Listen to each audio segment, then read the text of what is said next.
There is a strand of pearls sitting on a thrift store shelf somewhere in America this morning, tagged at $4, hanging on a plastic hook next to a tangle of broken chains and a bag of mismatched clip-on earrings. It looks wrong. The pearls are slightly yellow instead of white. They are not all the same size. A few of them are shaped more like little potatoes than spheres. The clasp is dark with tarnish, and there is no brand name stamped anywhere on it. Every single person who picks it up this week is going to turn it over once, decide it is old costume junk, and hang it right back on the hook. And every single one of them is going to be wrong, because almost every reason that Strand looks fake is actually a reason it might be real. That is the part nobody explains.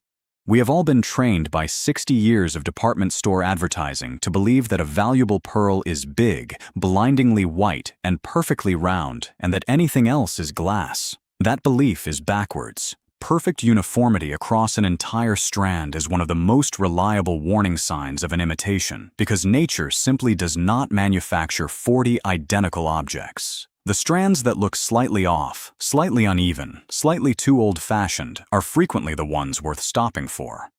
7 strands. 1 habit. By the end of this video, you will know exactly which types of pearl necklaces to look for on a thrift store rack or in a jewelry box at home, why each of them looks fake to almost everybody who sees it, the specific detail that separates the real thing from painted plastic, and roughly what each one is bringing in today's market.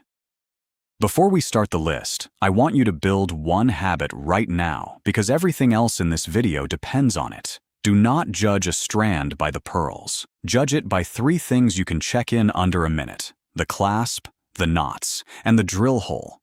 The clasp tells you the era and the intent. A heavy metal clasp with a hallmark stamped into it, something like 14 karat, 18 karat, 925 for sterling, or a maker's mark, means somebody once thought the beads hanging off it were worth protecting. Nobody puts a solid gold clasp on plastic. The knots tell you the value at the time it was strung. A small firm knot tied between every pearl, or in older Japanese work between every few pearls, is slow hand labor, and hand labor was only ever spent on material that justified it. If a strand is threaded on plain wire or nylon with no knots at all, that is usually your answer. And the drill hole is the whole game. This is the detail almost nobody in the entire building has ever looked at. Real pearls are drilled as small as the stringer can manage, because every fraction of a millimeter removed is value destroyed, so genuine holes tend to be tiny, clean, and sharp-edged. Under magnification, you can often see fine layers of nacre right at the rim, ring after ring, like the growth rings on a miniature tree stump.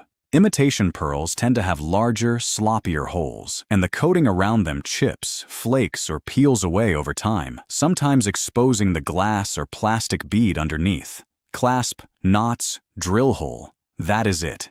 That is the entire skill, and it takes about 40 seconds per strand. Nobody in the modern jewelry trade has any real incentive to teach you this either. A mall counter makes its money selling you a brand new cultured strand with a certificate and a ribbon. There is no version of that business that benefits from you discovering that the plain, yellowish strand in your mother's dresser might outvalue everything in their display case. Meanwhile, the auction market has quietly gone the other direction. Natural and antique pearl jewelry has become one of the fastest-moving corners of the fine jewelry world, and the price gap between a natural pearl and a cultured one of nearly identical appearance now runs from roughly 10 times to more than 100 times. That is not a rounding error. That is the difference between a yard sale and a life event. So we are going to start with the strand that looks the most obviously wrong and work our way up to the one that looks the most ordinary and carries the most money. Number 7. The lumpy, mismatched Baroque strand where no 2 pearls are alike. You know exactly the one I mean. Every pearl on it is a different shape. Some are flattened, some are teardrops, some look like tiny river stones, and a couple of them look genuinely deformed. Sitting flat on a table, it looks less like fine jewelry and more like something assembled from a craft store bin, which is exactly why it gets left behind. Here is the correction. Round was always the rare outcome, not the standard one. An oyster does not aim for a sphere. Round pearls are simply the small percentage that came out that way, which is why they cost the most, and why the irregular ones, called Baroque, are the natural default. A strand of large Baroque South Sea or Tahitian Keshi pearls is not a strand of failures. It is a strand of the shapes nature actually produces, and the modern jewelry market has developed a serious appetite for exactly that look. What to check? The tooth test first, and I will explain the full version of it later. Then wait, because these are large pearls and real ones have real heft in the palm. Then the drill hole for that clean, tight, layered rim. And then look at the surface at an angle in daylight, because genuine nacre has depth to it, a glow that seems to come from slightly under the surface rather than sitting on top of it like paint. The numbers. Loose Tahitian pearls out of a farm catalog run anywhere from roughly $38 to just under $300 each depending on size and quality, but finished strands in that same catalog sit closer to $780 to $1,230. And the reason for the jump is matching. It takes 35 to 45 pearls sorted by color, overtone, and luster to assemble one wearable rope, and the sorting is the expensive part. Larger white or golden South Sea Baroque strands push well past that, with matched 12 to 13 millimeter necklaces medianing right around $2,000 and finer examples running into 5 figures. If a strand in your hand looks lumpy and irregular, and you have always assumed that meant cheap, that instinct has been costing you. Number 6. The plain Mikimoto strand with a boring little clasp and no box. This one hides in plain sight better than anything else on the list. Small pearls, 6 or 7 millimeters. Soft cream color rather than bright white. A modest clasp, often silver, sometimes with a single tiny pearl set in the middle of it. No box, no certificate, no papers, because those were thrown out in 1974. It looks like a starter necklace somebody got as a graduation gift, and it goes in the donation bag without a second thought. But this is the company that essentially invented the entire cultured pearl industry, and their mid-century output was genuinely excellent, even measured against what is sold today. What to check, and this is the important part, is the clasp and not the pearls. The trademark is an outline of an oyster shell with the letter M sitting inside it, commonly described as the M in a clamshell. It is small. You will want a magnifier. On some pieces, you will also find purity marks alongside it. There is a second tell that almost nobody knows, and it is a beautiful detail for spotting genuinely old examples.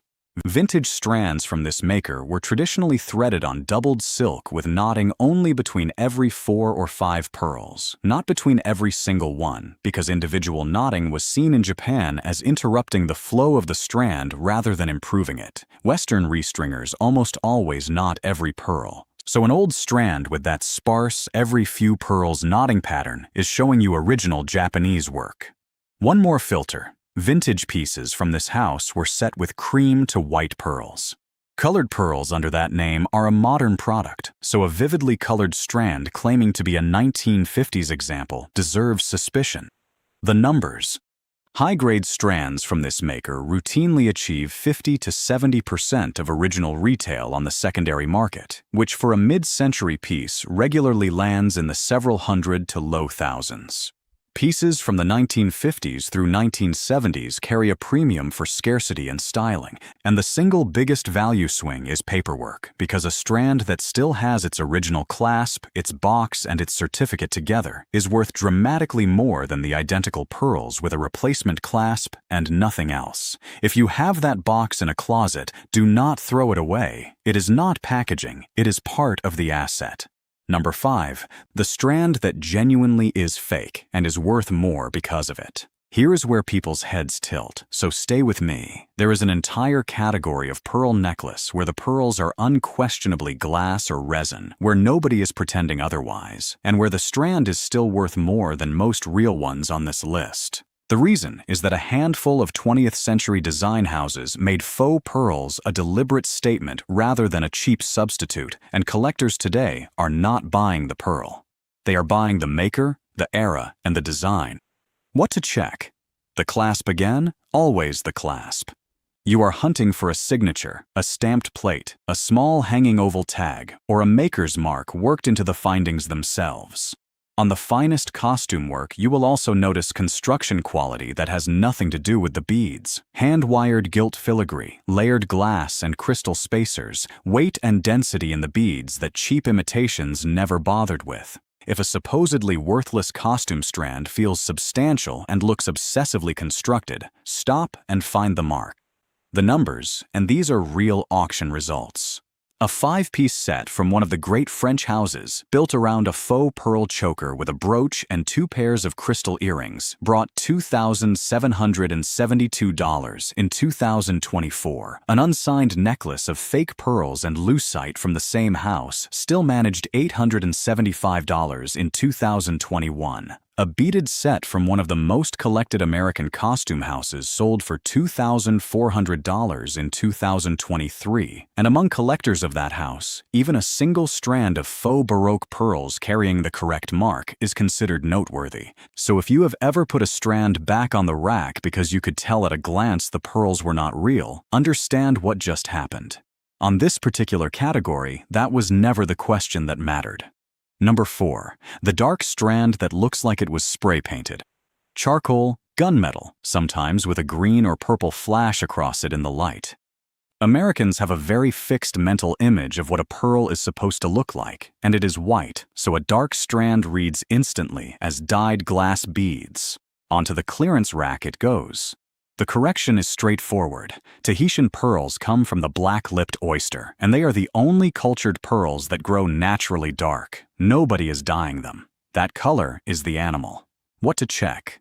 Turn the strand slowly under a light and watch the overtone. A genuine dark pearl does not sit at one flat shade. The color shifts and rolls as the angle changes, throwing green, aubergine, silver, or rose across the body color. Dyed beads stay stubbornly uniform no matter how you turn them. Then the drill hole, where dyed imitations very often give themselves away with pooled color or a coating that has begun lifting at the rim. The numbers. Genuine Tahitian necklaces in the current market start around $650 for entry-level strands and climb past $25,000 for top-grade, well-matched multicolored ropes. And this category produces real thrift store stories. One shopper picked up a dark pearl necklace at a second-hand chain for $10, took it to a local jeweler while getting something else repaired, and had it confirmed as genuine. She had worked it out herself first by checking the clasp for markings, looking for knots between the pearls, and testing the texture. That is the same 3-step habit from the beginning of this video, performed by somebody with no training at all on a $10 necklace. Number 3. The tiny strand that looks like a string of seed beads. 2, 3, maybe 4 millimeters per pearl. Often several rows. Frequently strung with a clasp so small and fine it looks decorative rather than functional. To a modern eye, it looks like a craft project, and next to a chunky 8mm modern strand it looks like nothing at all. But size on its own tells you almost nothing about pearl value, and on antique pieces it can actively mislead you. Before large-scale culturing existed, every single pearl on Earth was an accident, and small natural pearls were still natural pearls. Jewelers of the Victorian and Edwardian periods used them by the hundreds precisely because the tiny ones were the ones that could be obtained at all. What to check? Wear patterns around the drill holes, because a century of movement against silk leaves visible traces that no new imitation has. Original hand knotting. A clasp with period construction rather than a modern spring ring. Slight yellowing across the whole strand, which people read as damage, and which is very often simply age doing what age does to genuine nacre. And critically, no 2 pearls behaving identically under a loop. The numbers, and here the history, is the argument. Certified natural pearl strands have repeatedly obliterated their own auction estimates. One natural pearl and diamond necklace sold for $2,963,000, more than 8 times its own pre-sale high estimate. And the single best illustration of what natural pearls were once worth in this country happened in 1917, when Pierre Cartier acquired his firm's Fifth Avenue mansion, still the Cartier New York flagship today, by trading a double strand of natural pearls valued at roughly $1 million. He paid for a Manhattan mansion with a necklace. Number 2. The chalky pink or orange strand with no shine at all. This is the strangest looking item on this list and the one most confidently dismissed because these pearls have no iridescence whatsoever. None. They look like matte porcelain beads, or like the pink plastic beads on a 1960s toy necklace. Anybody applying the standard pearl test of does it glow will fail this strand instantly and put it down. Here is what is actually happening. Not every pearl is made of nacre. Conch pearls, produced by the Queen Conch in the Caribbean, and Melo pearls from a large sea snail in Southeast Asian waters, are non-nacreous, built from fibrous calcium carbonate rather than layered nacre. That structure gives them a dense, ceramic feel and no traditional luster at all. What to check? And this is the single most beautiful tell in the entire pearl world. Look across the surface at an angle in strong light and hunt for the flame. On a genuine conch or Melo pearl, you will see a pattern of fine wavy lines that appear to move and shift beneath the surface, almost holographic, like watching silk ripple. Gemologists use exactly that pattern to confirm these are potentially valuable pearls rather than cheap material. Plastic does not do this. Nothing else does this. The numbers, and brace yourself, because these are priced by carat rather than by strand. Top-grade conch pearls typically run $4,000 to $7,000 per carat, and decent but imperfect examples still bring roughly $2,000 to $3,000 per carat. The rarity behind that pricing is genuinely absurd. Roughly 1 in every 10 to 15,000 conchs contains a pearl at all, and fewer than 1 in 10 of those reaches gem quality. A full strand of them is close to unheard of, which means the pink beads that look like a child's toy could, in the right case, be the most valuable object in the entire store. And number 1, the piece at the very top of this list. The yellowed, graduated, slightly uneven cream strand with the plain old clasp. This is the one.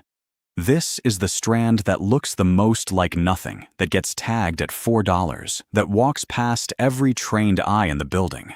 Small pearls, cream to faint yellow rather than white, larger in the center and tapering down toward the clasp. Not one of them perfectly round. A clasp with no brand name, sometimes worn nearly smooth. Every one of those characteristics is a reason to look harder rather than walk away. Graduation, where the pearls step down in size from the center outward, is a hallmark of pre-modern hand stringing because a strand was built from whatever the stringer could match rather than from an inventory of identical farmed pearls. The cream tone is age and organic material rather than defect. The irregularity is nature. And the plain clasp is often simply a working clasp on a piece that predates the era when the clasp became a branding surface. What to check? And this is where the drill hole habit pays for itself. Point a strong light through the strand and look into a hole with a 10 or 20 power loop. You are looking for the gleam of genuine nacre running all the way through, layer over layer, rather than the chalky, pasty white core of a bead-nucleated cultured pearl sitting right at the center. Natural pearls grew outward from a tiny irritant with no manufactured bead inside them, and that difference is visible at the rim of the hole more often than people expect. The honest limit of that test is that it is difficult to be certain at home, which is exactly why the next step matters so much. Laboratories settle this question with X-ray radiography, which images the internal structure without damaging anything. A natural pearl shows concentric ring growth with no solid nucleus. A bead-cultured pearl shows a distinct central core with nacre wrapped around it. The relevant labs are GIA, SSEF, and Gubelin, and for Gulf material, DANAT. On the report, you want to see the words natural pearl, saltwater, and be wary of sellers describing something as Basra style or Basra-like, because that is marketing language, not identification. The numbers on this category are the reason the whole video exists. An antique natural Gulf strand of 84 pearls totaling 283 carats with an 18-carat clasp and certificates from 2 laboratories has been offered at $155,000. A 3-strand necklace of 119 natural pearls, estimated at $200,000 to $300,000, sold for $2.3 million. On television, an appraiser valued a graduated natural strand running from 4 millimeters up to 10 at $10,000 and a single exceptional natural pearl at upwards of $100,000. And a woman brought in a pearl and diamond necklace from the 1910s that turned out to carry two signatures from a famous American house, one on the pendant and one on the clasp. Two pearls were missing from it. It was appraised at $200,000. Missing pearls. Still $200,000. So what actually links all 7 of these strands together? Every one of them fails the test. People are actually running in their heads. Not, is this real, but does this match the picture of a pearl necklace I already carry around? And that picture came from advertising, not from nature. A modern cultured strand is engineered to look uniform, white, and perfectly round because that is what sells across a glass counter. Almost everything genuinely old, genuinely rare, or genuinely natural fails that comparison, which is precisely why it survives long enough to reach a thrift store rack instead of being recognized at the estate sale. Run back through them and watch how each one hides. The Baroque strand hides behind shapes people read as defects. The famous maker strand hides behind a mark on a clasp that nobody thinks to check. The signed costume strand hides behind pearls that everyone can tell are fake. The dark strand hides behind a color that does not match the mental image. The seed pearl strand hides behind being too small to seem serious. The conch strand hides behind having no shine at all. And the natural strand, the biggest prize of the lot, hides behind looking yellow, uneven, and old. 7 different disguises, one method that finds all of them. Stop and actually look. Now let me be straight with you, because that is the only reason a channel like this is worth your time. Most pearl strands are not worth thousands of dollars. Most are exactly what they appear to be, and I am not going to pretend otherwise. Condition can erase value entirely because peeling nacre, deep discoloration, cracked pearls, or a broken clasp will cut a piece to a fraction of what a well-preserved example brings. Ordinary cultured strands were produced in enormous volume for decades, and a good number of them are worth a modest amount and nothing more. Broad market reality is that a pearl strand can be worth $300 or $10,000 depending on type, luster, size, shape, surface, and rarity, and the low end of that range is much more crowded than the high end. 2 more cautions worth having. First, the tooth test, which you have heard about your whole life, is a screening tool and not a verdict. Real pearls feel faintly gritty against the edge of a front tooth, and imitations feel slick. That is genuinely useful. But dyed pearls can feel smooth because the dye fills the natural surface texture. Coated pearls can defeat it entirely, and nacre applied over a shell bead can pass it easily. Use it to sort, never to conclude. Second, do not use the tests that damage things. Skip vinegar. Skip scratching. Both can permanently harm a genuine pearl, and you can do real financial damage to something in about 4 seconds. And if you believe you have found something significant, particularly anything you suspect may be natural rather than cultured, get an independent laboratory report before you sell. That single document is very often the entire difference between a $300 sale and a 6-figure one. But here is the arithmetic that makes all of this worth your afternoon. Picking up a strand, running it through your fingers to feel for knots, turning the clasp over to look for a mark, and holding a drill hole up to a light costs you nothing. No appointment, no fee, no expertise. $4 at most if you decide to buy it and you are wrong. Selling a genuine natural strand for pocket change because nobody in the room bothered to look closely costs you everything that strand was actually worth. Those 2 risks are not remotely the same size, so the next time you pass a rack of tangled necklaces at a thrift store, or you open a drawer in a house you are clearing out, do not scan it. Pick things up. Check the clasp, check the knots, and check the drill hole, and give the ugly ones more attention than the pretty ones, because on this particular subject, ugly is frequently the tell. Tell me in the comments which of these 7 you have actually got sitting in your own jewelry box right now, and describe it as best you can. I read every comment on these videos, and whatever else you do this week, do not let anything from that box go into a donation bag until you have looked at it properly.